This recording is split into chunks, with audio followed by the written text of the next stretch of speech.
adolescente, eu ia nos acampamentos da nossa igreja lá em Ribeirão Preto, que eu via. Preciso de um controlezinho, ele não está aqui.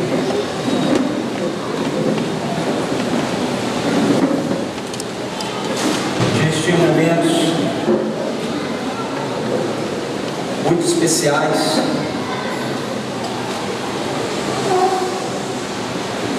Eu acredito que todos nós que estamos aqui temos percebido essa presença, esses momentos marcantes, especiais, com a presença dele, com a presença de Deus, com o mover dele. Mas algo acontecia quando a gente saía dos nossos acampamentos e a gente voltava para casa e a gente ia começar mais um ano de escola, trabalho, afazeres. É que parecia que com o passar do tempo aquele negócio ia se diluindo, aquela experiência ia se diluindo. E eu acredito que essa não é só a minha experiência, eu acho que essa é a experiência de muitos de nós, talvez até mesmo em relação ao Summer Camp. Ano passado nós tivemos momentos poderosos, talvez durante o ano, para muitos de vocês, isso se perdeu.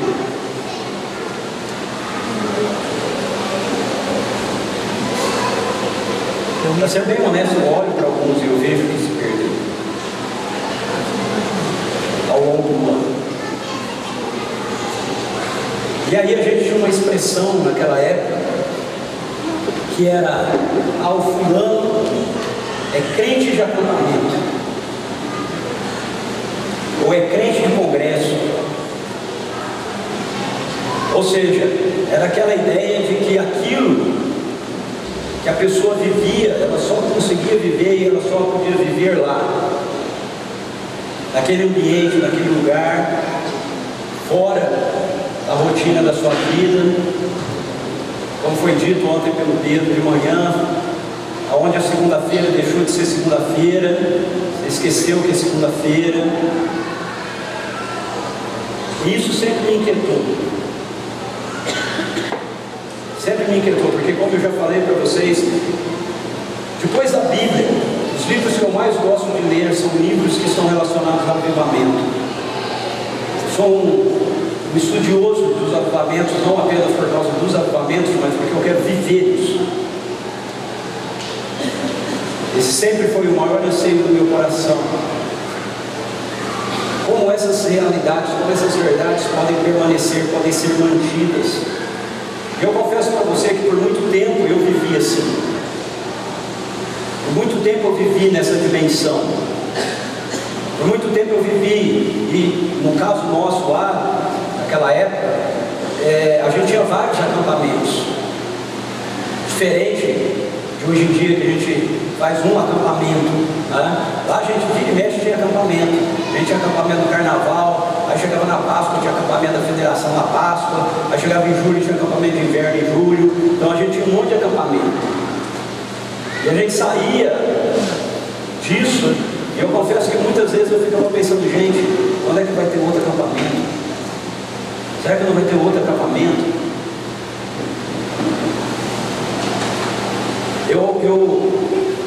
Eu percebo que muitos de nós temos esse problema na nossa vida de discipulado. O problema que pende do ativismo para o comodismo.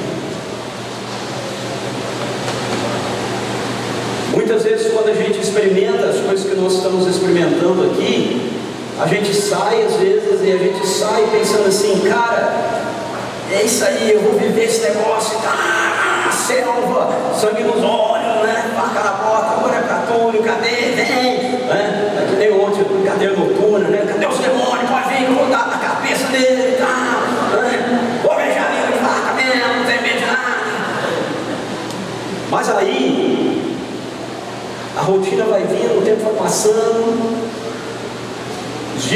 evoluindo, e meio que a gente vai saindo desse ativismo. Às vezes a gente entra com tudo de cabeça na igreja, trabalhando, fazendo, no começo, quando está chegando no meio do ano, no fim do ano, a gente já está cansado de novo, espiritualmente cansado, de novo envolvido por um monte de outras coisas, e a gente fica preso, e a gente começa a vir do lado de cá, né? O comodismo. A gente começa a ser enganados, dizendo, é assim mesmo, é desse jeito mesmo. A gente falha, e aí nós somos enganados pelo pecado, pelo acusador, que diz, olha aí, está vendo? Você é isso aí, ó. De novo, olha o que você fez. É um pecador mesmo. Essa é a sua vida, é assim mesmo. Aquilo tudo lá é Disneylandia, estação. E a gente fica nesse. Só que quando a gente lê a história da igreja, principalmente essas fases de avivamento, a gente se depara com homens e com mulheres que viveram da presença, viveram e experimentaram no dia a dia, na vida deles, essa realidade. Quando a gente lê as escrituras, a gente vê a mesma coisa. Eu sou impressionado, por exemplo, com a vida de Enoque, que tem uma biografia na Bíblia tão pequena que diz assim: Enoque andou com Deus e já não era, porque Deus o tomou para si.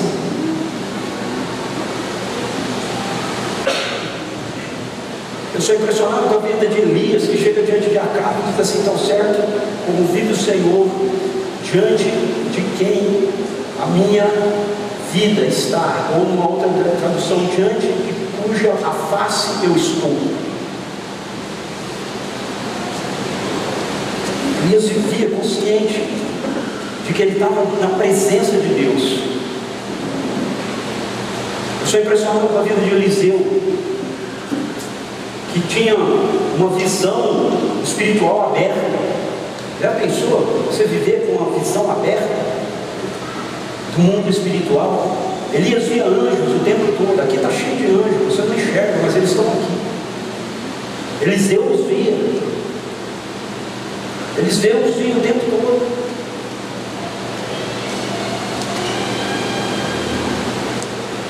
Eu falei, cara, como é que são esses caras? Paulo, o apóstolo Paulo, Pedro e tantos outros. E eu fui ensinado por muito tempo na minha vida de que esses foram pessoas especiais do Antigo Testamento, do Novo Testamento, que isso não é mais assim, que isso não existe mais. Mas sempre havia uma inquietação no meu coração quanto a essa realidade. E aí a gente vem para Jesus. E certa vez eu ouvi das pessoas que eu acompanho e que eu considero como mentores na minha vida, ouvindo uma pregação dessa pessoa, ele disse assim: você não é um imitador de Pedro, você não é um imitador de Elias, você não é um imitador de Paulo, você imita Jesus, porque a vida de Jesus estava nesses homens, e a vida de Jesus está em nós. Então eu disse, cara, então o negócio é Jesus. O segredo desse negócio é Jesus. Mas até então eu tinha sido ensinado que Jesus, Ele é Deus e que Ele morreu na cruz para me levar para o céu. Mas a partir desse momento eu comecei a estudar os evangelhos de novo, a reler os evangelhos de novo, a reler as cartas de Paulo. E eu comecei a descobrir que existe um outro lado do evangelho que não é pregado na maioria das vezes. Esse outro lado é o que eu tantas vezes tenho insistido em pregar na nossa igreja. Jesus é o ser humano perfeito. Ele ensina como ser um ser humano que se relaciona com Deus nessa dimensão de ter a sua vida na presença de Deus o tempo todo. E aí, quando a gente entende isso, a gente olha para a vida de Jesus, a gente vê Jesus dizendo assim: eu lhes digo verdadeiramente que o Filho não pode fazer nada de si mesmo. Veja, ele está falando dele.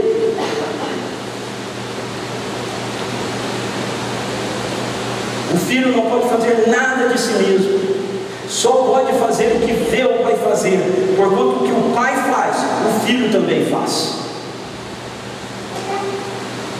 Se Jesus é Deus, como o Pai é Deus, e como o Espírito Santo é Deus, por que Jesus não pode fazer o que o Pai faz?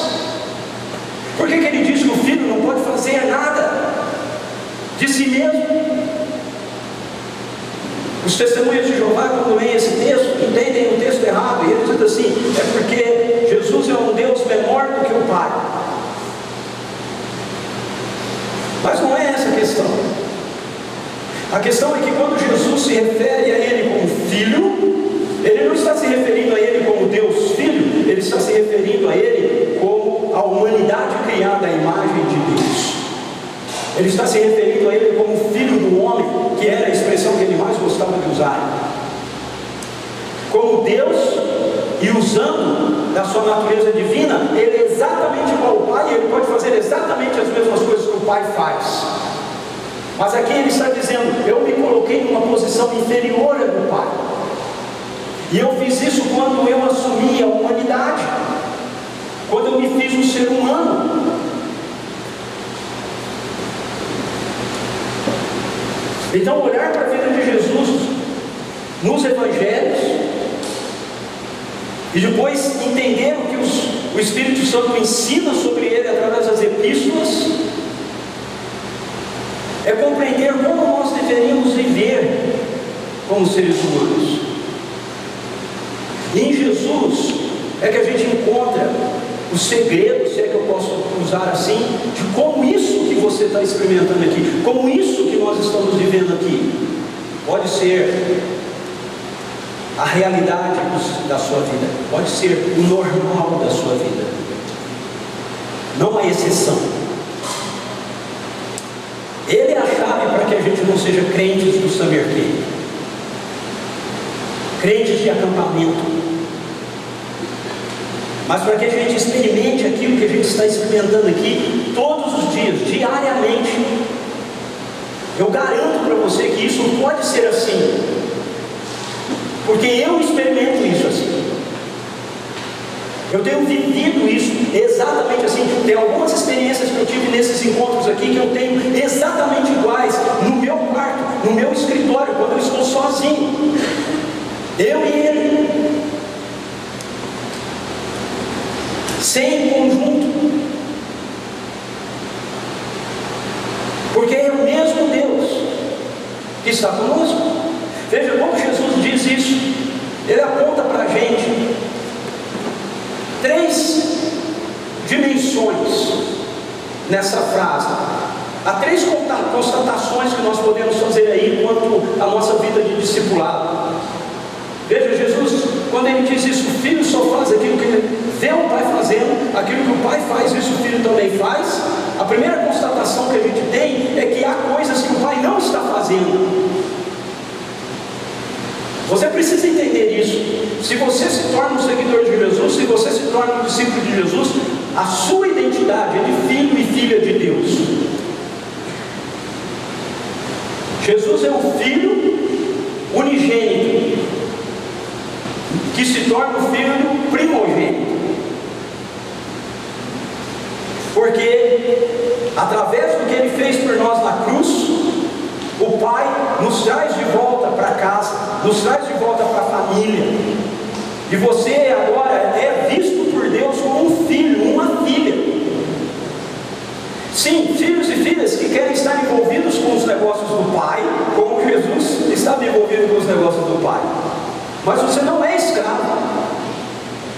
Você é um filho, uma filha. E você tem que entender que há coisas na vida da gente, há coisas na história da gente, há coisas no dia a dia da gente, que o Pai não está envolvido, o Pai não está fazendo. Às vezes nós temos um conceito equivocado de soberania de Deus. Nós falamos, Deus é soberano, e aí a gente acha que tudo que está acontecendo é Deus que está fazendo. Não, isso é uma ideia equivocada de soberania. Deus é soberano porque Ele é rei, porque Ele governa, Ele estabelece as leis, Ele diz é assim que deve ser, mas tem um monte de gente fazendo as coisas contrárias ao que Ele disse que deveria ser. E você não pode dizer que as coisas contrárias ao que Ele disse que são, é Ele que está fazendo. Ele não está fazendo. Há coisas que Deus definitivamente não está fazendo. Jesus diz isso: o Filho só faz aquilo que Ele vê o Pai fazendo. Então tem coisas que o Pai não faz. No contexto de Jesus, por exemplo, o Pai não estava mais envolvido com nada da religiosidade judaica. Ele não estava envolvido com aquilo. Ele não estava mais comprometido com o templo. E não era a primeira vez. No Antigo Testamento houveram outras situações. Nós vimos uma delas aqui, quando o povo de Israel foi levado para a Babilônia, que Deus não estava mais envolvido com o templo. E os judeus achavam que estava tudo seguro, porque o templo estava lá. E Deus habita no templo. Mas Deus não estava mais envolvido com nada do que estava acontecendo no templo. Eu acredito que tem muitas das coisas que acontecem no contexto da religião cristã, da religião evangélica, católica, que não tem nada a ver com o Pai. O Pai não está fazendo, o Pai não está envolvido com aquilo. Segunda constatação, há coisas que o Pai está fazendo e não está nos mostrando. Porque Jesus diz assim, o Filho só faz aquilo que Ele vê o Pai fazendo. Então o Pai pode estar fazendo coisas que nós como filhos não estamos vendo. Jesus diz, o meu Pai trabalha até hoje e eu também trabalho. A terceira constatação é que há coisas que o Pai está fazendo e Ele nos mostra que Ele está fazendo.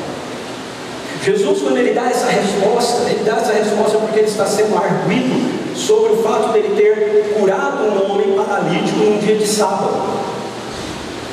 E essa resposta, o Filho só faz aquilo que Ele vê o Pai fazendo, é a resposta que Ele está dando para os religiosos da época dele, que estão bravos com Ele porque Ele curou um homem no sábado. Ele diz, eu estou curando esse cara porque meu Pai estava curando, reclamei com meu Pai, ele estava fazendo no sábado, então eu vou fazer também. Só que Jesus cura esse homem num lugar onde havia um monte de outros enfermos, mas Jesus curou um cara só. Qual é a implicação? É que se Ele faz só aquilo que o Pai está fazendo, o Pai estava curando aquele cara, Ele não estava curando os outros naquele momento. Não estava. Por quê? Não sei, mas Ele não estava. Ele estava curando aquilo. É o que Jesus diz, o Filho faz aquilo que Ele vê o Pai fazendo. Então Jesus sabia que o Pai estava curando aquele homem. Bom, o que essas implicações têm a ver conosco? Veja, com elas e com Jesus, a partir delas eu aprendi três coisas. Se há coisas que o Pai não está fazendo, eu não quero me envolver com isso. Okay? Se o Pai não está fazendo, não é do meu interesse, eu não quero fazer. Eu não quero.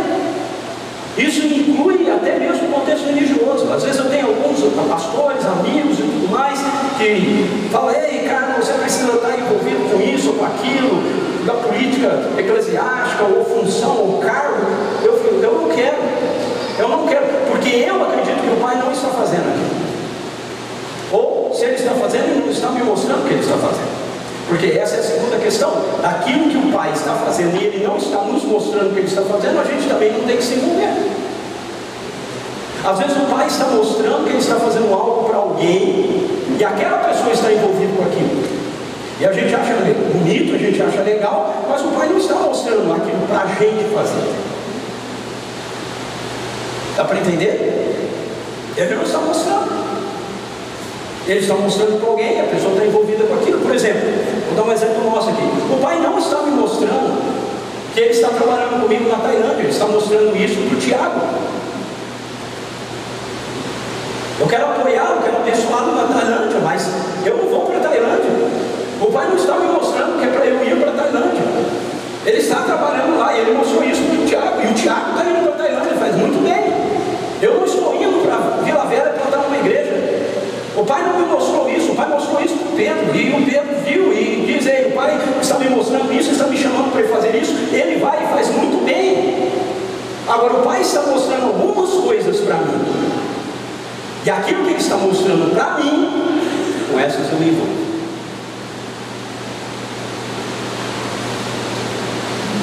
É a mesma coisa com relação à vida de cada um de nós. Para a gente pegar essas coisas todas que nós ouvimos aqui e fazer com que isso seja efetivo na vida da gente, nós precisamos ver. De tudo que nós ouvimos, nós precisamos ver o que o Pai está fazendo e dizer: ei, deve fazer comigo. Para nós como pessoas, Ele vai ter coisas diferentes, porque nós somos várias pessoas, mas para nós também como comunidade, ok? Nós temos pessoas de outras igrejas aqui. Às vezes Deus já está mostrando para a CPV que Ele está fazendo algo que Ele não está mostrando para a sua igreja que Ele está fazendo aqui. Às vezes Ele está mostrando algo para a sua igreja que Ele não está mostrando para a CPV. Então a gente tem que se envolver com isso. E a questão que fica para a gente é como é que Jesus sabia o que o Pai estava fazendo? Eu não sei você, mas essa é a pergunta que eu fiz quando eu li esse texto. O Espírito Santo clareou esse texto para mim. Quando eu li, Jesus só fazia aquilo que Ele viu o Pai fazendo. Quer dizer que Ele não fazia as coisas por fazer? Que isso? Meu Deus, como é isso, Senhor? Seu Filho, unigênito do Senhor, fazia só aquilo que Ele viu o Senhor fazendo. Como é que eu posso fazer coisas que eu não vejo o Senhor fazendo? Senhor, como eu posso ver o que o Senhor está fazendo? Essa foi a minha inquietação. Sabe qual é a resposta? Intimidade. Intimidade. Jesus tinha uma vida de intimidade ininterrupta, contínua com o Pai. E esse é o desafio para mim e para você. Esse é de novo, se eu posso usar esse termo, esse é o segredo de como é que a gente pega aquilo que a gente experimenta e vive aqui, e isso se transforma numa realidade diária para a vida da gente. Não uma exceção, não alguma coisa que acontece de vez em quando, mas uma realidade que está com você todo o tempo. Eu quero mostrar 3 exemplos para você sobre a intimidade de Jesus com o Pai. Veja, Marcos capítulo 1, verso 35 e 38, diz assim: de madrugada, quando ainda estava escuro, Jesus levantou-se, saiu de casa e foi para um lugar deserto, onde ficou orando. Jesus respondeu, os discípulos encontraram Jesus e falaram: mestre, todos te buscam. Jesus respondeu: vamos para outro lugar, para os povoados vizinhos, para que também eu lá pregue. Foi para isso que eu vim. Por que Jesus tomou essa decisão? Ele estava num lugar onde estavam acontecendo muitas curas, muitas pessoas estavam vindo, tinha gente enferma ainda que precisava ser curada, e o pessoal estava tudo atrás dele. O culto da noite anterior não tinha dado conta de atender todo mundo. Eles foram dormir, Jesus acorda de madrugada, vai orar, e depois, quando os discípulos encontram Jesus, falam: Senhor, tem um monte de gente ainda aí, o pessoal está querendo começar o culto de novo, o pessoal já trouxe mais enfermo, vamos para lá. Jesus fala: não, vamos para outro lugar, porque foi para isso que eu vim. Eu tenho que pregar o Evangelho agora em outro lugar. Olha que ele sabia. Alta madrugada, ele acordou, foi para um lugar deserto e foi orar. Estava na presença do Pai. Deixa eu te dar outro exemplo. Lucas 6, 12 a 13. Num daqueles dias, Jesus saiu para o monte a fim de orar. Passou a noite orando a Deus. Ao amanhecer, chamou seus discípulos e escolheu 12 deles, a quem também designou apóstolos. Como ele sabia que eram os 12? Ele passou a noite orando. O Pai falou para ele. Ele discutiu com o Pai: quem é que nós vamos chamar? Quem é que o Senhor quer? Quem são as pessoas? Lendo o Evangelho de João, Jesus vai dizer assim: aqueles que o Senhor me deu, eu não perdi nenhum deles, a não ser o filho da perdição. Então quem escolheu os 12, na verdade não foi o filho, foi o pai. O pai os escolheu e deu para Jesus. São esses aí. Jesus chamava discípulos a partir daquilo que ele sabia que era o coração do pai, não aleatoriamente. O pai está chamando essa pessoa, o pai está chamando essa pessoa, o pai está alcançando aquela pecadora em Samaria, ela é uma adoradora, ela não é uma pecadora, todo mundo a vê como pecadora, o meu pai a vê como adoradora, eu vou buscá-la. Um outro exemplo, João capítulo 11, verso 3 a 4. Então as irmãs de Lázaro mandaram dizer a Jesus: Senhor, aquele a quem amas está doente. Ao ouvir isso, Jesus disse: essa doença não acabará em morte, é para a glória de Deus, para que o Filho de Deus seja glorificado por meio dela. Pergunta: como é que Jesus sabia que aquela enfermidade não ia acabar em morte?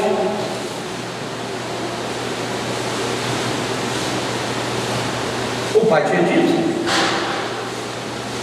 Aí você fala: ah, mas Lázaro morreu. Então, e Jesus o ressuscitou. Por quê? Não era para ter morrido.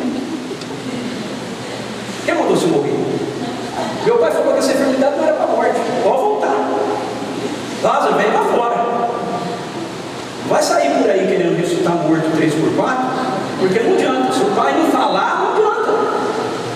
Aquela enfermidade não era para a morte. Tem enfermidade que é para a morte. É a hora do sujeito ir. E pronto. É hora dele ir. E a maneira que Deus vai levar não vai ser aquela. Porque Deus promove a enfermidade? Não. Porque Deus usa todas as coisas. E uma enfermidade Ele pode usar para a glória dele. É hora de eu levar você para mim. Vai através dessa enfermidade mesmo. Jesus sabia que Lázaro não era para morrer.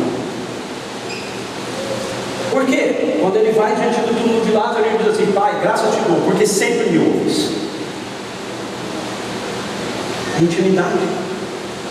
Intimidade. Jesus tem uma vida de intimidade com o Pai.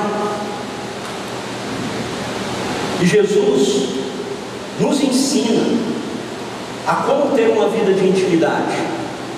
Ele conta uma parábola, uma metáfora em João 15, 1-16, onde ele nos ensina a aplicar na nossa vida uma busca de intimidade que tenha consequência aquilo que nós estamos conversando aqui, tenha consequência a frutificação. Sabe, não é uma intimidade intimista, fica redundante, né?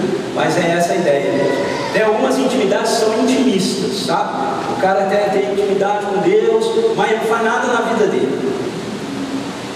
Ele só fica contemplando. Tem gente morrendo do lado dele, ele não está nem aí. Ele só fica orando. Tem gente com fome do lado dele, ele não está nem aí. Entendeu? Ele só fica lendo a Bíblia. Tem gente doente do lado dele, ele não está nem aí. Não é esse tipo de intimidade. É uma intimidade que frutifica para a glória de Deus. Então, para isso acontecer na nossa vida, para a gente ter esse tipo de intimidade que produz fruto para a glória de Deus, Jesus nos ensina que nós devemos desenvolver uma vida de relacionamento contínuo. Sabe, eu descobri isso na minha vida de crente de acampamento. Eu descobri que o que acontecia comigo é que eu tinha uma vida de relacionamento intermitente com Deus. Sabe, sinal de internet intermitente, dá uma raiva danada, você paga fibra ótica, mas ele continua, né? Oscilando. Para a gente ter esse tipo de vida que Jesus tem e que Ele diz que eu e você podemos ter, nós precisamos aprender a desenvolver uma vida de relacionamento contínuo. Veja, há uma dinâmica relacional nesses primeiros versículos. Olha só: eu sou a videira verdadeira e o meu Pai é o agricultor. Todo ramo que estando em mim não dá fruto, ele poda. Todo que corta, e todo que dá fruto, ele poda, para que dê mais fruto ainda. Jesus diz: eu sou a videira, o meu Pai é o agricultor. E o que nós somos? Ramos. Nós somos os ramos. Agora preste atenção, o Pai cuida da vida de Jesus, porque Ele é a videira. Você tem que entender que quando Jesus diz isso aqui nesse texto, o que Ele está dizendo é que Israel, a nação de Israel, que o Tiago falou ontem, que Deus não tem mais privilégios, ela não tem mais privilégio diante de Deus, ok? Ela é uma nação privilegiada diante de Deus, assim como todas as demais são. Mas só que o judeu entendia que Israel era a videira, e Jesus está dizendo, não é Israel a videira, eu sou a videira, eu sou a videira verdadeira. É por isso que ele usa a expressão verdadeira, eu sou a videira verdadeira. Israel é uma videira, mas ela não é a videira que o meu pai falou que ia plantar lá no Antigo Testamento. Aquela videira sou eu, ok? E Ele cuida de mim. E aí nós, como ramos, somos cuidados pelo Pai. Por quê? Porque nós estamos ligados à videira. Nós estamos ligados à videira. Porque Ele cuida de nós. Ele cuida para que a gente possa produzir frutos. Ele diz assim, aquele que está ligado, o ramo que está ligado em mim e não dá fruto, Ele corta. O que significa isso? Ele corta.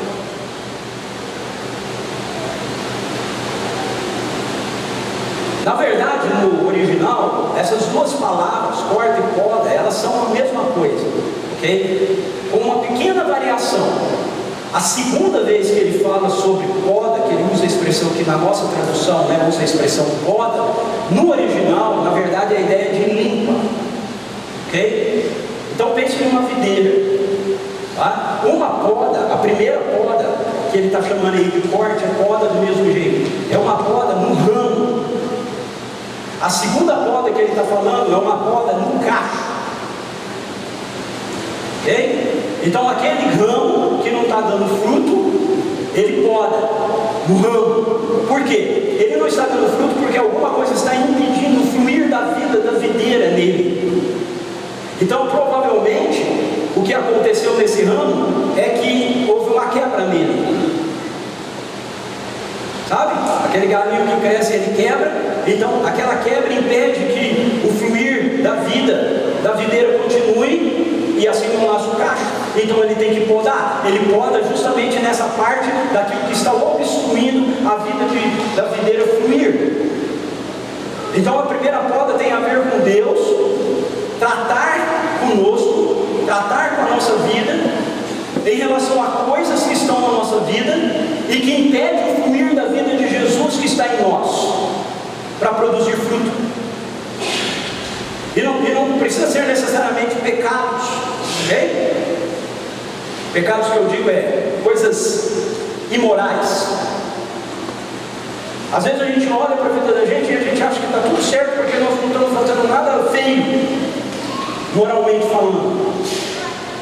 Mas você está gastando muito tempo com coisas que não facilitam o fluir da vida de Jesus através de você.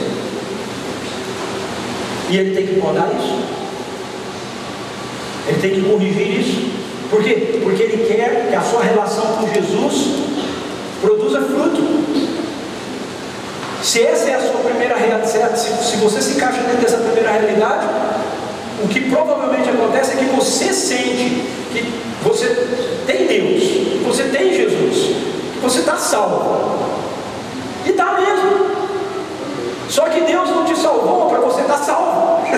Deus te salvou para você produzir salvação. Deus te salvou para você produzir fruto. Então ele vai olhar para a sua vida e vai falar: a gente precisa dar uma consertada e arrumar algumas coisas aí. É algumas coisas aí que eu preciso dar uma poda. Agora a segunda palavra, que na nossa tradução traz como poda, no original a melhor tradução seria limpa, porque também é uma poda. Não está errado ser poda, só que essa poda agora é no cacho. Aquele que dá fruto, ele poda. O que ele poda? Você tem aqui o cacho da uva, ele vai lá e corta o talinho do cacho. Ele tira o cacho, ele tira o fruto. Para quê? Para que produza mais fruto ainda. É o que ele diz. para que produza mais fruto ainda. Então, se nós estamos ligados a Jesus, o Pai está cuidando de nós, porque Ele está cuidando da vida de Jesus. Agora, como é que isso acontece? Isso acontece mediante o relacionamento. Dá para você perceber que tem um relacionamento acontecendo aqui? Jesus diz: eu sou a videira, meu pai é o agricultor, vocês são os ramos. Há uma relação entre o ramo, a videira e o agricultor. Há um relacionamento aqui acontecendo. O agricultor está cuidando da videira. Ao cuidar da videira, ele está cuidando dos ramos da videira. Então o Pai está cuidando de mim, está cuidando de você, porque Ele está cuidando de Jesus. Porque nossa vida está inserida na vida de Jesus, e Ele está fazendo isso para que a vida de Jesus flua através de nós. Como é que isso se dá? Como esse relacionamento se dá? Jesus nos mostra aí que Ele se dá primeiramente pela palavra. Verso 3, Jesus diz assim: vós já estáis limpos pela palavra que vos tenho falado. Então veja, a principal maneira de Deus nos podar, seja para que flua a vida de Jesus e venham frutos, seja tirando os frutos para que a gente possa produzir mais frutos, é por aquilo que a palavra dele está fazendo na nossa vida. Essa é a principal maneira. Deus, Ele só vai usar outra forma se você não estiver dando ouvido à palavra. Mas o principal veículo é as Escrituras, ok? Ou são as Escrituras. Então, esse relacionamento precisa se dar mediante o seu relacionamento com a palavra, com a Bíblia. O tempo que você gasta lendo as Escrituras. Aí você diz assim: ah, mas cara, eu leio, não entendo nada. Leia para ouvir a voz do Pai, a compreensão vem em seguida. A compreensão vai vir em seguida, não se preocupe, o Espírito Santo vai te conduzir, Ele vai te instruir, Ele vai revelar. Então isso é um engano do pecado na vida da gente. Essa ideia de que eu leio a Bíblia, mas não entendo, é uma mentira do diabo na sua mente. Nós temos que dar prioridade. Você entende por que ele tem que podar? Para a gente poder produzir fruto? Porque às vezes a gente diz assim: ah, mas eu não tenho tempo para ler a Bíblia. Eu desafio você a chegar na sua casa, sentar e fazer uma tabela de horários. E aí você escreve neles quanto tempo você gasta com as coisas. E você vai ver como você tem tempo de sobra para ler as Escrituras. Algumas pessoas acham, por exemplo, porque eu sempre fico falando disso de vez em quando na minha casa, ela entre meus familiares, que eu acho que é errado assistir televisão. Eu não acho que é errado assistir televisão, isso é legalismo. Eu só não quero trocar meu tempo com as Escrituras assistindo televisão. Eu não quero ficar assistindo notícia, ok? Porque essa notícia é uma mentira. Ela não é a realidade, ela não é a verdade. As Escrituras são a verdade. Então eu não vou gastar meu tempo com isso. Eu leio as notícias principais que eu quero ler no G1, qualquer coisa assim. Eu falo, opa. Ou então quando eu sei que alguma coisa muito séria está acontecendo, eu vou dar uma pesquisada para ver como é que é aquilo lá. Mas eu não quero ter a minha mente formatada por aquilo que o Jornal Nacional me diz. Eu quero ter a minha mente formatada por aquilo que as Escrituras me dizem.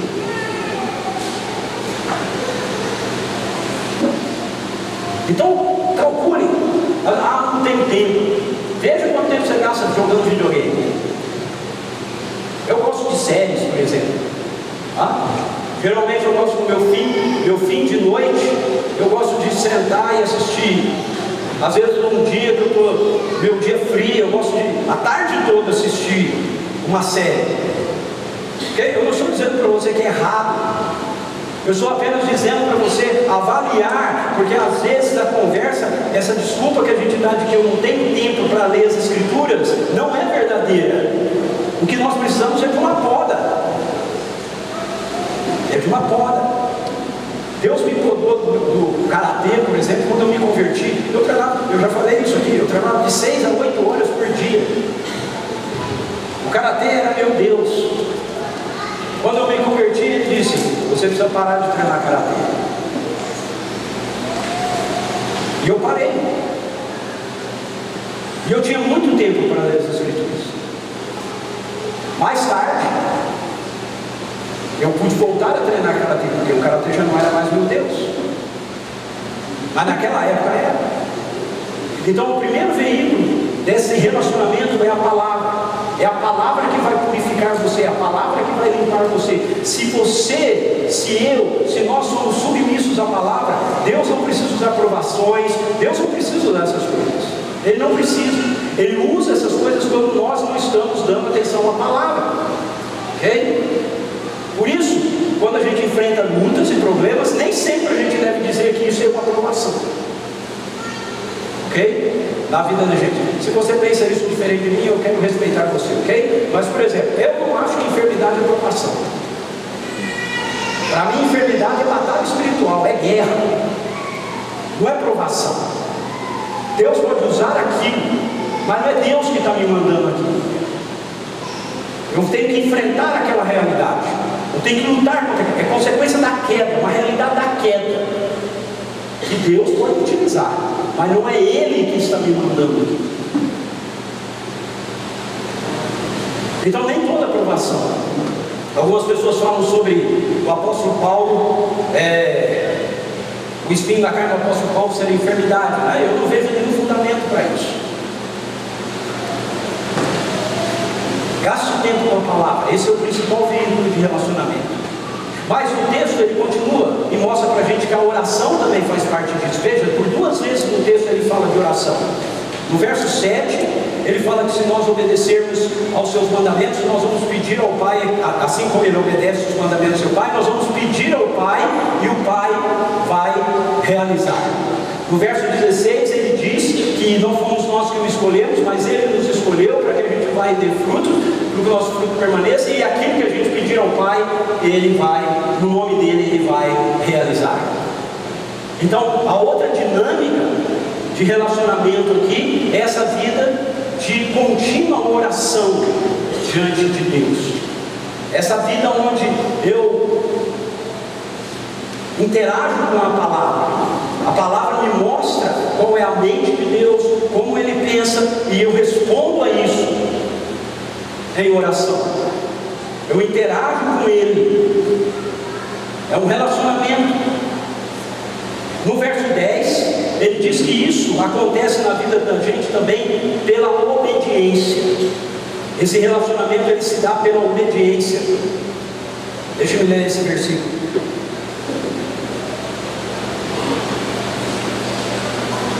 Ele diz assim: se obedecerdes aos meus mandamentos, permanecereis no meu amor, exatamente como eu tenho obedecido às ordens do meu Pai e permaneço em seu amor.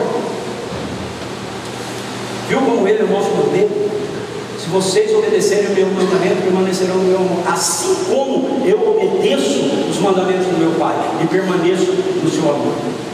Obediência. Então Jesus tinha uma conexão, uma vida de intimidade contínua com o Pai, porque ele era 100% obediente ao Pai.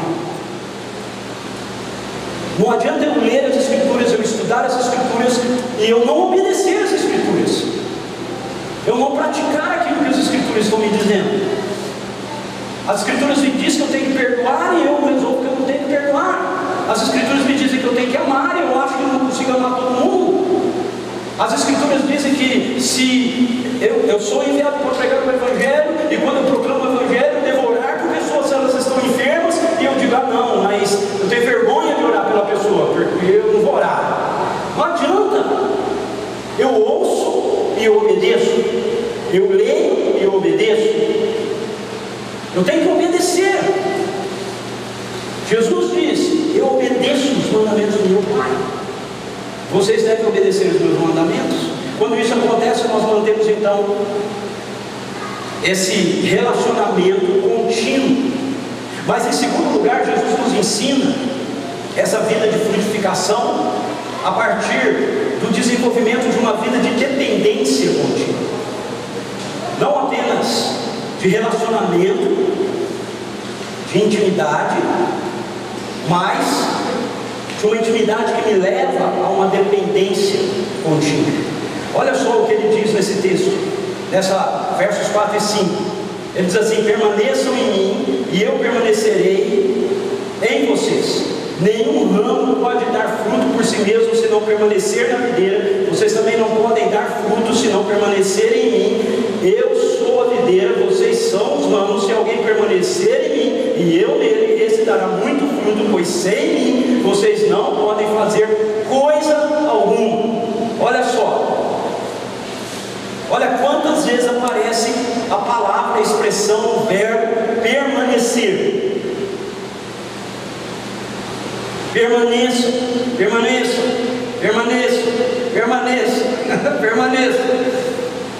Por que essa insistência?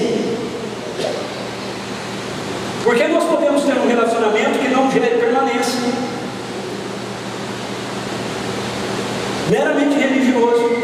Você pode ter ouvido a primeira parte do que eu falei e entender o que eu estou dizendo para você. É o seguinte: todo dia eu preciso ter um tempo para eu poder ler a Bíblia e fazer uma oração. Então eu leio a Bíblia e faço oração, beleza, fiz essa parte do relacionamento com Deus. Agora eu vou cuidar da minha vida, agora eu vou fazer as coisas que eu tenho que fazer, eu vou obedecer quando acontecer alguma coisa, mas eu estou vivendo a minha vida. Quando surge algo especial, aí eu acho que eu preciso de Deus. Veja, quando é que você precisa de Deus? Sempre. Jesus diz assim: sem mim nada podeis fazer. Não é algumas coisas que vocês podem fazer, é nada, nada. Sabe o que isso significa? Isso significa que Jesus é o modelo da vida humana que a gente deve ter, mas você não é capaz de ter essa vida humana se você não estiver permanecendo nele, se você não estiver completamente dependente dele. Eu não consigo. E não é eu consigo fazer algumas coisas, mas outras não. Eu preciso de Jesus para orar por um enfermo e ele ser curado. Sim, eu preciso de Jesus para fazer isso, mas eu também preciso de Jesus para amar minha esposa. Eu também preciso de Jesus para perdoar. Eu também preciso de Jesus para que cada um dos frutos do Espírito que nós vimos na primeira palestra aqui fluam de nós. Eles não vão fluir de nós sem Jesus. Ok? Jesus não está dizendo: ei, vai viver a vida de vocês aí, vai se esforçando, e quando o negócio ficar meio complicado, vocês dependam de mim. Não, ele está dizendo: ei, dependam de mim sempre. Eu dependo de Jesus para dirigir no trânsito. Eu dependo de Jesus para me relacionar com as pessoas quando eu vou no supermercado. Eu dependo de Jesus o tempo todo. Você depende de Jesus aqui, meu querido e minha querida. Se você dormiu aqui e você não dependeu de Jesus, muito provavelmente você está reclamando agora. Sim ou não? Agora, reclamação é fruto da carne, é obra da carne, não é fruto do Espírito. Dá para entender? Então acontecem essas coisas com a gente. Por quê? Porque nós estamos vivendo alguma coisa achando que nós não precisamos de Jesus para isso. Não precisamos. Para isso aqui eu não preciso. Quem participou da brincadeira noturna ontem? Se você participou sem depender de Jesus, eu garanto que algumas horas você ficou muito bravo. Em algumas horas você ficou muito irritado. Porque você acha que você pode fazer essas coisas sem Jesus. Não pode. Não pode. Sem nada podeis fazer. Nada podeis fazer. Não é que eu faça algumas coisas. Nada. Depois que eu entendi isso, tudo que eu faço eu tenho que ter consciência de que eu preciso dele. Até para lutar karatê eu preciso dele. Mas Jesus luta. Eu luto. Eu luto dependendo dele. Davi lutava dependendo dele no Antigo Testamento. Então, nós vamos desenvolver uma vida de contínua dependência. E como é que você desenvolve uma vida de contínua dependência? Isso se dá através da fé. Se uma vida de contínuo relacionamento se dá mediante você investir tempo na palavra, na oração e ser obediente ao que Deus está te falando, ok? Uma vida de contínua dependência se dá mediante a fé. Às vezes algumas pessoas vêm para mim, deixa eu só fazer um parênteses aqui, já passei essa parte, mas às vezes algumas pessoas vêm em mim e dizem assim: eu queria aprender a ouvir a voz de Deus do jeito que você diz que você ouve. A maior parte da voz de Deus que eu ouço está nas Escrituras. Eu só estou falando coisas que Ele já me disse nas Escrituras. Só que eu falo assim: Deus falou tal coisa comigo. Por exemplo, quando eu falo, Deus falou para eu evangelho, para eu falar com tal pessoa, porque eu não ouvi necessariamente uma voz me dizendo lá falar com tal pessoa. As Escrituras me disseram: pregue o Evangelho. E aí sim acontece. Quando eu vou pregar o Evangelho para alguém, porque Deus me disse nas Escrituras que eu devo pregar o Evangelho, às vezes eu chego uma pessoa e eu começo a conversar com ela e Deus me dá uma palavra de conhecimento sobre a pessoa. Eu falo para ela algo, ela diz: nossa, como você sabe disso? Eu digo: eu não sei, é Jesus que sabe, Ele está vivo. Por que eu estou dizendo isso? Porque muitas vezes a gente quer que Deus fale mais com a gente sem a gente ter obedecido aquilo que Ele já falou. Pensa bem, se você não está obedecendo aquilo que Ele já te disse, por que Ele vai falar mais coisas para você se você não está obedecendo? Você não está obedecendo. Ele vai falar para quê? Você não está fazendo aquilo que Ele já falou, por que Ele vai falar mais coisas? Então comece a obedecer aquilo que já está aqui, aquilo que está claro aqui, aquilo que é objetivo aqui, e você vai começar a ter experiências diferentes com Ele. Você vai começar a perceber que Ele te dirige a mais coisas, Ele fala mais coisas, Ele orienta mais coisas. E isso envolve também a dimensão da fé. Permanência tem a ver com fé. Veja no verso 16, essa dependência se dá pela fé.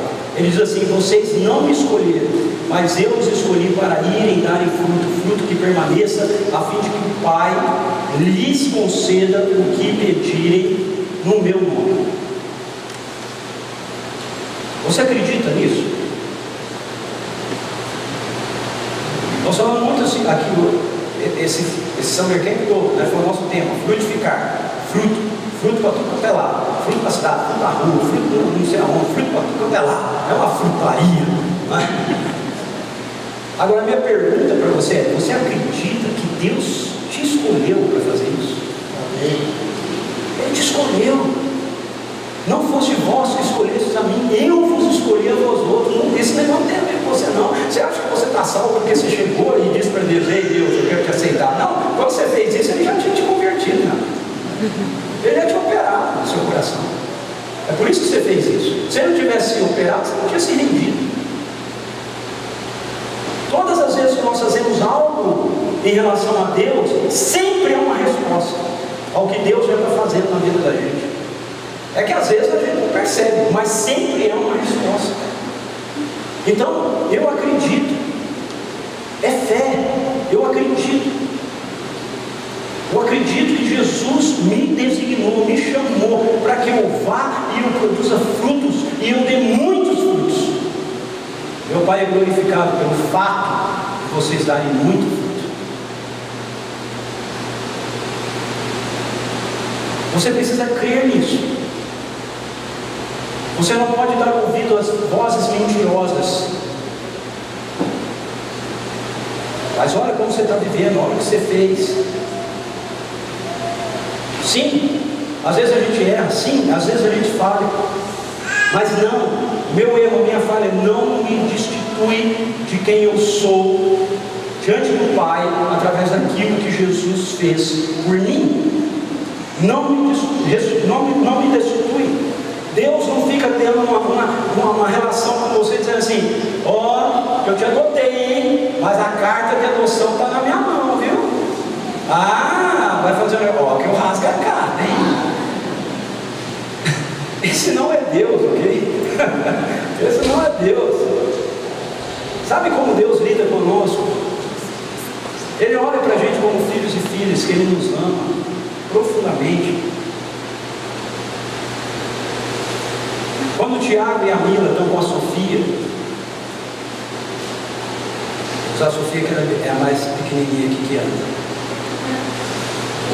Eles trocam a Sofia e deixam a Sofia bonitinha e tudo mais, porque eles têm que sair. Eles dizem para a Sofia que ela não pode se sujar. Mas aí a Sofia vê lá um cachorrinho, né? Vê uma pocinha d'água, ok? E quando eles chegam, ela está encharcada, ela está suja. E ela viu que ela fez alguma coisa que não estava certa. O Tiago e a Mira chegam lá e falam: Sofia, papai falou para você que não era para sujar, era para ficar aqui. Olha como você está agora. E aí o que eles fazem em seguida? Pegam a Sofia, tiram a roupa suja da Sofia, dão um banho da Sofia, põem uma roupa limpa na Sofia. E diz: vamos para onde a gente tinha que ir. O Tiago e a Mila, por mais que a gente ache eles fofinhos e a gente goste deles,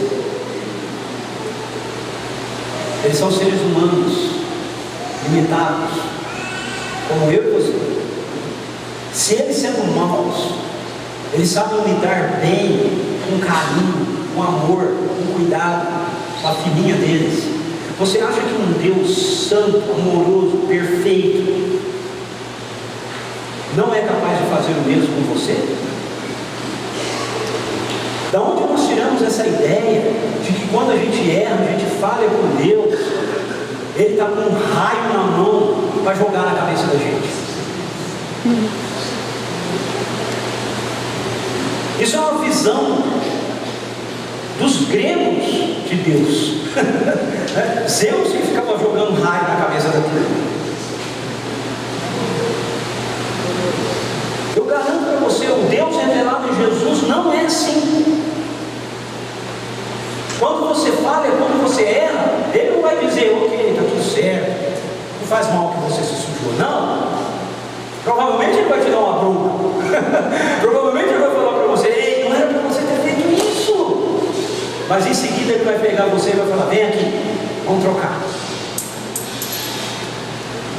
O sangue de Jesus nos purifica de todo pecado, não de alguns, todo pecado, qualquer pecado, em qualquer circunstância, em qualquer época, em qualquer ocasião. Se você se rendeu ao Cordeiro Santo de Deus, você está lavado pelo sangue dele. E o acusador vai tentar mentir para você. Aí ele vai tentar fazer com que você, que já é um filho, continue tendo atitudes de escravo. Porque escravo, quando faz coisa errada, é que quer fugir do seu Senhor e se esconder dele, porque sabe que vai para o tronco e vai apanhar. Mas filho não.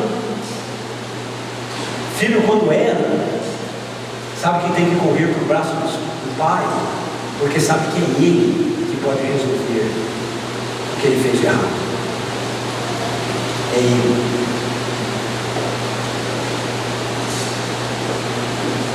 Você crê nisso? Você crê que Jesus te salvou? Ele te salvou?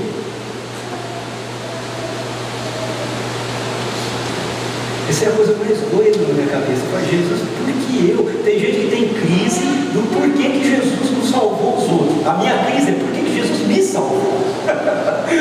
Por que Ele me salvou? Por que fui eu? Por que não o outro? Por que eu? Por que eu estou onde eu estou? Cara, às vezes eu vejo os lugares que eu vou, eu vejo para as pessoas que eu falo, que eu prego, eu falo: meu Deus, da onde o Senhor me tirou? Olha onde o Senhor me colocou. Como isso é assim, Senhor? Um menino raquítico, magrelo, com um problema de anemia, que cresceu a vida toda tomando um remédio. Olha o meu tamanho. O menino que falava: eu vou pegar uma taubinha. Olha para quem eu prego, olha onde eu estou, olha para quem eu falo. Alguns anos atrás, Deus disse para mim: Ricardo, tire seu passaporte, porque eu já te levei do norte ao sul do país, e agora eu vou começar a te levar para fora. porque eu quero que você faça algo comigo, além da sua nação.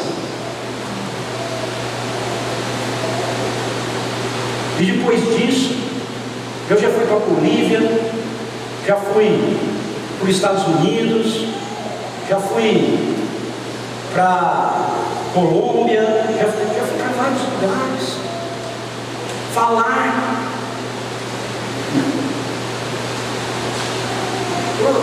Por quê?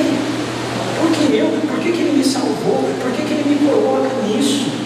Sabe por quê? Porque isso não tem nada a ver comigo, mas tem tudo a ver com Ele, é com Jesus. É com Jesus. Por que você está onde você está? É por causa de Jesus, é Ele que te colocou lá. Você tem o que você tem, porque Jesus te deu. Você trabalha onde você trabalha, porque Jesus te colocou lá. Você nasceu na família que você nasceu, porque foi a família que Jesus escolheu para você nascer. A gente precisa olhar para essas coisas com fé, meu querido, minha querida. Com fé que Deus está trabalhando em tudo isso. A sua família não é um caos, a sua família não é um problema.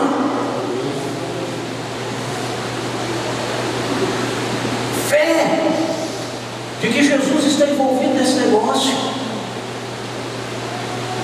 Fé de que Ele quer que você frutifique muito, porque esse é o resultado de tudo isso.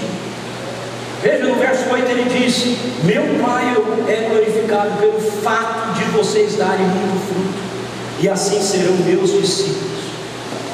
Esse é o resultado de uma vida de relacionamento e de dependência. Jesus não quer que você tenha uma vida de relacionamento e dependência com Ele, como eu falei já aqui, para você ser intimista. Não é por isso. Ele quer que você tenha uma vida de relacionamento com Ele, uma vida de dependência dEle, porque o Pai vai ser glorificado por aquilo que Ele vai realizar através da sua vida. O meu Pai é glorificado, eu gosto dessa expressão, pelo fato, não é uma hipótese, é um fato, pelo fato de que vocês vão dar muito fruto. Eu dou muito fruto, você dá muito fruto. Creia nisso. Você dá muito fruto. Eu dou muito fruto. Às vezes a gente olha para o outro e a gente acha que não dá muito fruto. Mas Jesus disse que você dá muito fruto. Pelo fato de que você dá muito fruto. Jesus não está aqui fazendo uma disputa de fruto. Quem dá mais fruto? Não. Uma outra parábola dele, ele diz que nós damos frutos a 30, 60 e 100 por um. Então para ele não importa. O que importa é que a sua vida dá muito fruto. Você tem que crer nisso. Você tem que acreditar nisso. Esse é o resultado. Que fruto é esse? Veja, no verso 9, verso 12, verso 13, verso 17, ele fala sobre o amor. O amor é fruto do Espírito. O amor é aquilo que é produzido na vida da gente quando nós estamos numa relação contínua com o Pai. No verso de número 11, Jesus fala para os seus discípulos que Ele está falando aquilo que Ele está falando para eles, para que a alegria deles fosse completa. A alegria é fruto do Espírito. Então Jesus está dizendo para mim e para você que aquele fruto do Espírito, lá da primeira palestra, é abundante na sua vida, é abundante na minha vida, é abundante. Você não, uma vez que você foi alcançado e salvo, você não existe mais para produzir obras da carne, você existe para produzir frutos do Espírito. É isso que flui de mim, é isso que flui de você. Se fluir alguma coisa diferente dessa, fala: opa, isso aqui é um engano do pecado, isso não é mais eu, isso não sou mais eu não vou mais continuar por aqui. Peça perdão e diga: não é isso que eu produzo, Senhor. Mas no verso 18 a 27, Ele fala para nós um outro tipo de fruto. Ele fala que nós vamos dar um fruto de testemunho através da presença do Espírito. Que testemunho é esse? Que fruto é esse? É fruto do poder. No capítulo 14, versos 12 e 13, Jesus diz assim: em verdade, vos asseguro que aquele que crê em mim fará também as obras que eu faço, e outras maiores fará, pois eu vou para o meu Pai, e assim seja o que for que vós pedirdes em meu nome, isso eu farei, a fim de que o Pai seja glorificado no Filho. João 15:8. Meu Pai é glorificado pelo fato de vocês darem muito fruto. João 14, 12 e 13. Para que o meu Pai seja glorificado pelo Filho. Então, nós produzimos frutos do Espírito, mas nós também produzimos o fruto do poder do reino. O poder de Deus está em Jesus, agora está em mim, está em você. Está naqueles que confiam nele, que creem nele, que dependem dele, que permanecem nele. Quando Jesus fala que obras maiores do que as que eu fiz, vocês farão, algumas pessoas querem interpretar isso dizendo: é porque Jesus pregou o Evangelho só ali na região da Judéia, e ele está falando que os discípulos vão pregar o Evangelho no mundo todo. Bom, você pode até usar assim, desde que você entenda que o Evangelho tem a ver com proclamar o reino, curar enfermos e expulsar demônios. Em João, quando aparece a palavra obra, isso está relacionado a milagre. Quando Jesus fala: se vocês não creem em mim por causa do que eu falo, creiam pelo menos por causa das obras que eu faço, porque são as obras do Pai. Ele está se referindo aos seus milagres, às coisas sobrenaturais que ele realiza. Essa é a diferença de nós sermos povo de Deus em relação a qualquer outra organização. Nós fazemos coisas naturais, mas nós fazemos coisas sobrenaturais através do poder de Jesus que está em nós. Então, para concluir o nosso Summer Camp, como tem sido a sua vida de frutificação no reino?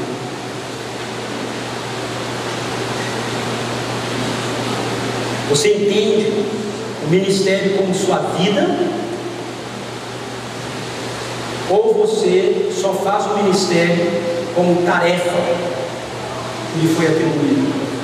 Hoje é domingo, eu tenho que ir para a igreja, eu tenho que servir no louvor, servir no espaço kids. O ministério é só isso? Ou o ministério é a sua vida, carregada da vida de Jesus?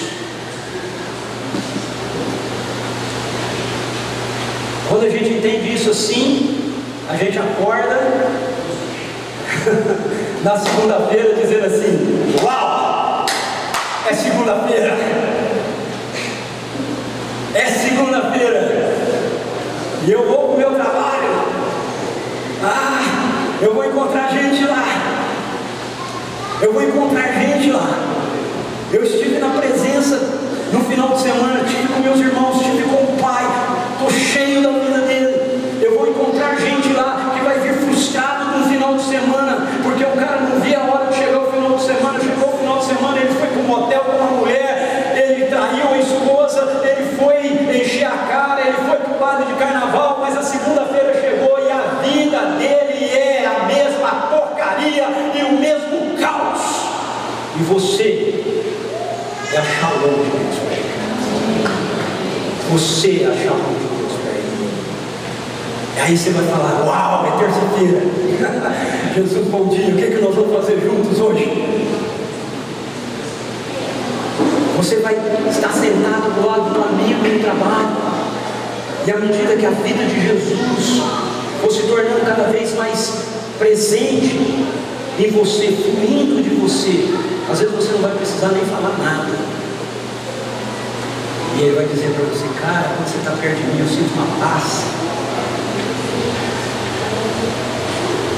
Olha, eu gosto de ir lá, ser atendido pelo Dr. Carlos, a doutora Ângela.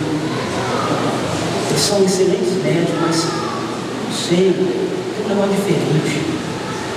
Eles tratam a gente de uma maneira diferente. Sabe, você vai ter uma sabedoria do alto para resolver questões de sua empresa, para trazer uma palavra que vai dar um norte diferente onde você trabalha. Porque as Escrituras nos dizem que um dos dons que o Espírito nos dá é a palavra de sabedoria. Tiago nos ensina: você está precisando de sabedoria, peça a Deus, Ele vai te dar, Ele não nega isso a ninguém. Mas isso é fruto de intimidade. Isso é resultado de uma intimidade que frutifica o reino. É assim que nós devemos viver.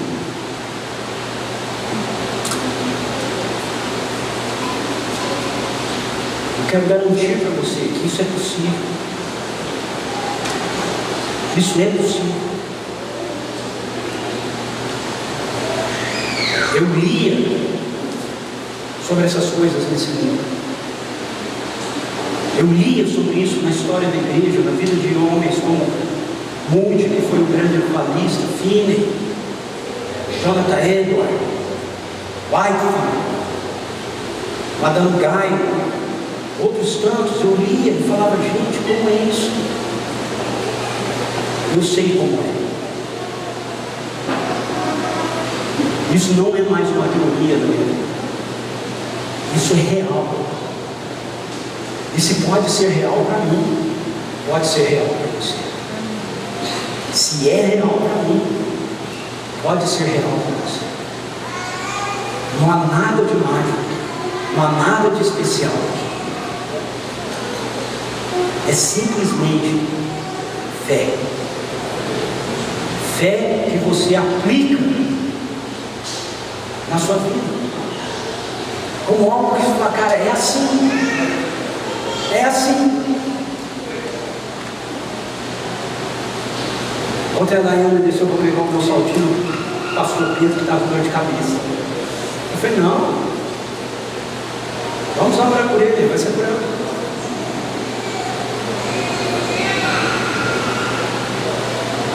Pedro foi curado, certo? Guardou a noçaldinha. Não estou dizendo que você não possa tomar uma noçaldinha, porque acabei de frutrar uma pastilha para minha garganta, que estava pegando fogo. Não tem nada de errado com isso. O que eu estou dizendo apenas é que você precisa viver nessa dimensão de acreditar que Deus está fazendo as coisas através de você. Ele está fazendo através de você. No seu trabalho, na sua casa, na sua família, na nossa igreja, Ele está fazendo. E você tomar essa decisão aqui, de dizer: Senhor, a minha vida vai ser uma vida para frutificação. Vai ser. Vai ser. Ministério é serviço, ok? A palavra ministério significa serviço. Meu ministério é a minha vida.